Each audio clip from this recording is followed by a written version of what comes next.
Railway பணியாளர் ஒருத்தர் பெண்களுடைய கைப்பைகளை திருடி 50க்கும் மேற்பட்ட கைப்பைகளை வீட்டுல வச்சிருந்ததால அதிர்ச்சி அடைஞ்சிருக்காங்க.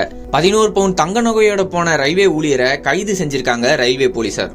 எங்க என்ன நடந்துச்சுன்னு விரிவா பார்க்கலாம் வாங்க. மதுரை கேப்பூதரை சேர்ந்தவங்க ஜேசு மேரி. இவங்க கடந்த 22ஆம் தேதி வேலூர் சிஎம்சி மருத்துவமனையில மருத்துவரா பணிபுரியற அவருடைய மகனான ஜஸ்டின் ஆரோக்கியராஜ பாக்குறதுக்காகவும் கிறிஸ்துமஸ் பண்டிகை கொண்டாட போயிட்டு கடந்த 27ஆம் தேதி காட்பாடி ரயில் நிலையத்திலிருந்து சென்னை சென்ட்ரல் போடி ரயில் மூலம் மதுரை ரயில் நிலையத்துக்கு திரும்பி வந்திருக்காங்க. இந்த நிலையில 2 பேக்குகளோட மதுரை ரயில் நிலையத்துல இறங்க முற்பட்டிருக்காங்க. அப்ப மர்ம நபர் ஒருத்தர் ரயிலிருந்து இறங்குறதுக்கு உதவி பண்றதா சொல்லி பேக்க வாங்கிய நிலையில 6 பவுன் தங்க வளையல்கள் 5 பவுன் தங்க சங்கிலியோட இருந்த பையோட அங்கிருந்து மாயமாயிருக்காரு. இதனால அதிர்ச்சி அடைஞ்ச ஜேசு மேரி மதுரை ரயில்வே காவல்துறை கிட்ட புகார் அளிச்சிருக்காங்க. புகாரின் பேர்ல வழக்கு பதிவு செஞ்ச ரயில்வே காவல்துறை சிசிடிவி காட்சிகளை ஆய்வு செஞ்சிருக்காங்க. ஜேசு மேரி கிட்ட இருந்து தங்க நகையோட இருந்த பேக்க வாங்கிட்டு போனது ரயில்வேல மெக்கானிக்கல் பிரிவுல உதவியாளரா பணிபுரிய செந்தில்குமார் அப்படிங்கிறது தெரிய வந்திருக்கு.